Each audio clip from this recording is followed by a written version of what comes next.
Welcome back to Aeropro Coaching. This is another segment of how to train more effectively and efficiently. I'm Coach Roy, and this is our lead coach, Master's lead coach, Pat Jennings.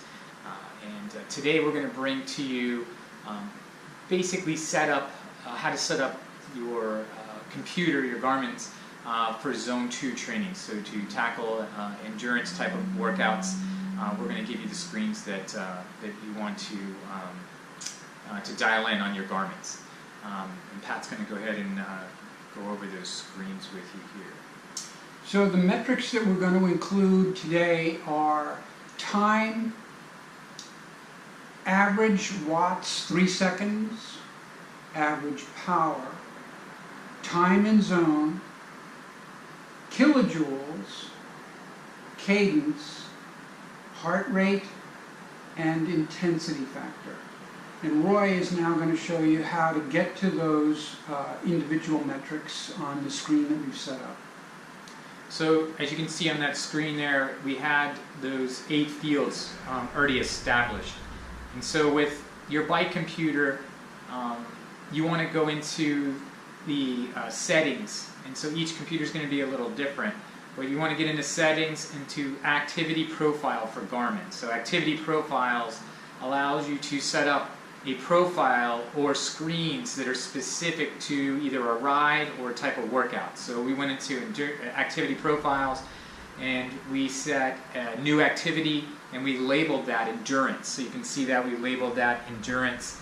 And then inside of that, we went to data screens. So you'll see data screens right there. And then when you select data screens, it allows you to pick as many data screens as you want. So you can have 6, 7, 8. We went with 8 today because 8 it keys in on the 8 screens that we really want to factor in on. And so we select 8, and you go ahead and select OK. And then inside of here, those are the 8 screens that we came up with. Okay. And so with those screens, what you would do is if it's an endurance ride, so you're doing an endurance ride, 2, 3, 4, 5, 6 hour endurance ride, these screens will let you really lock in your training and to be more effective and efficient. So time is a duration. We use 3-second power to smooth everything out to give it a good solid average. That takes out the volatility or the jumpiness of power. And then we have average power. So for an endurance ride, you want your average power to be at about 56 to 75% of your threshold. So whatever your threshold is, you want to be within that average power for the ride, should be within that range. Then we want time and zone, and the amount of time you actually spend at endurance. So if you're riding along and there are lots of stops, or you're in a group ride where you're drafting and not drafting, or you're doing some hilly terrain where you're going a little bit above endurance, below endurance, your time and zone will not be locked into Zone 2. So Zone 2 is endurance.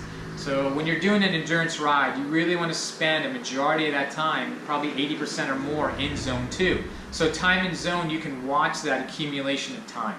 So we use time and zone to really lock in the accumulation of time you're spending in there. Pat, do you want to add anything on time and zone? Well, time and zone, particularly for Zone 2, these are generally 20 to 25 watt bands that will cover the time and zone. And so endurance for this purpose is Zone 2. When you go in to set up the screen in Garmin in particular, when you go into the power section, you have to scroll all the way down to the bottom where they have the zones 1 through 8. And you'll choose Zone 2 for this purpose. Yeah, that's great. That's really important. The next field we have is kilojoules. So kilojoules is a measurement of work. And so when we put off power, we're doing work, and now that's a measurement we can use. And we use kilojoules in measuring the amount of work you're doing in an endurance ride. It's a very effective way to progress your training. So for example, if you do a 3-hour ride, and at the end of that ride it says you did 2100 kilojoules, then the next time you want to increase the amount of work. So you're going to do that by increasing the intensity or the duration. So if you increase the duration for the same intensity level, that will increase the amount of work. Or if you increase the intensity a little bit, then for the same time, that'll increase kilojoules. So kilojoules gives us a way to measure the progression of work. So, Coach, what's the formula there for kilojoules so that we can help our audience understand why they matter? Yeah, so you can figure out kilojoules and you can kind of dial in your workouts this way. So you want to take the average power of your ride. So let's just say 200 watts was the average power.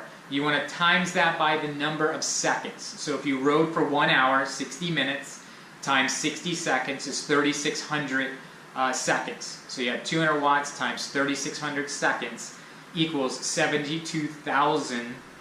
And then you want to divide that by 1,000. So it's 72,000 joules, which divided by 1,000 will give you 720 kilojoules. So it's watts times the amount of seconds of the duration divided by or equals the joules, and then joules divided by 1,000 gives you kilojoules.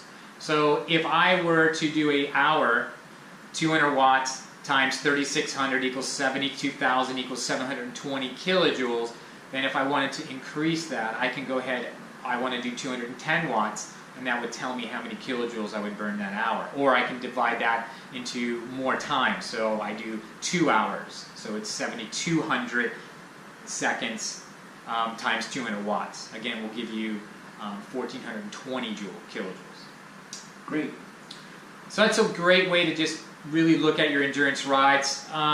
Revolutions per minute, that's cadence. Heart rate is your average heart rate. And then the last thing we want to touch on is intensity factor. So every ride that you do is going to be labeled with an intensity factor. We like to use intensity factor for endurance rides to make sure that you're really riding at the correct intensity of that ride. So duration's easy. You can watch your average power, which will average out all these spikes and lows above and below and above endurance. But intensity factor will tell us how intense that ride was as it relates to our threshold. So for example, if we ride, we want the intensity factor, that number, IF number, to be 0.56 to 0.75. So it's 56 to 75% of our functional threshold power. And that's where we really want to key in on. And how we can use that effectively is from ride to ride. So if I did an endurance ride, and at the end of that endurance ride it said 0.60, right? 0.60 for 2 hours, then that's great. Then I do it again next week. I do that same ride next week, but I go a little harder, a little more intensive, and now it's 0.65 intensity factor. That will give me more kilojoules or more work. So that's a way to increase the intensity, but still stay within the endurance range of 0.56 to 0.75. Coach Pat, do you have anything to add on intensity factor? It is an important measurement for us to look at, and especially for the athletes who are self-coached or are just beginning. It's a very helpful way for you to see how you can improve on the same ride week over week. As Coach Roy said, you just add a little bit more intensity, work a little bit harder, and you'll be able to see that reflected in that number. And so it's a good metric for everybody to work with. And so these 8 screens, without you even doing anything else, uploading it to some fancy computer stuff, Strava, whatever, you can just take this screen, start your endurance ride on a Saturday, do 2 hours, and you can look at time and zone, you can look at intensity factor and kilojoules. You can take those 3 numbers, look at the intensity, you can look at the amount of work and how much time you spent at endurance. Then the next week you can do the same exact ride and compare it. You can say, well, the first week I did 90 minutes time in zone, now I did 1 hour and 45 minutes in time in zone. So I did 15 more minutes of time in zone, but duration stayed the same, it was still 2 hours. Then the intensity factor could be higher. So the first week the intensity factor was 0.6, now the intensity factor is 0.65, so it's a little higher. So intensity factor goes up because I'm more efficient. I spent more time in zone. Instead of 90 minutes, I spent 1 hour and 45 minutes. And then the result of that is more work. So you're going to see intensity go up more with better focused of time in zone, and then more work's going to be done. And typically with more work equals more gains. And that's why we train, we want to make gains. So this screen alone, without you doing anything else, can help you track your training from week to week. And Pat, have you had any experiences with the athletes that you work with where time and zone or kilojoules or intensity factor, any of this has come into play that's really helped them, that you know of, anything that you can throw out there? So I think that the awareness of this information is what really helps the riders to become smoother, and smoother leads to more efficiency on the bike and will ultimately lead to stronger riders. And so being just aware of these things, the time and zone, kilojoules, intensity factor, that knowledge, that educational aspect, I think is really invaluable for riders at every level, whether they're beginners and novice or whether they're Cat 1 racers. Everybody can benefit from this information. Yeah, that's exactly right. I mean, he's nailed it. From the person who just bought their bike computer to the athlete who's a Cat 1 who's racing it for higher stakes. So, and that's really our model for this series or this video, is to show you how you can make these bike computers more effective training tools. So that's the whole basis of this. So thanks for watching Aeropro's training series. We got a lot more to come, and stay tuned for Aeropro coaching. This is Coach Roy.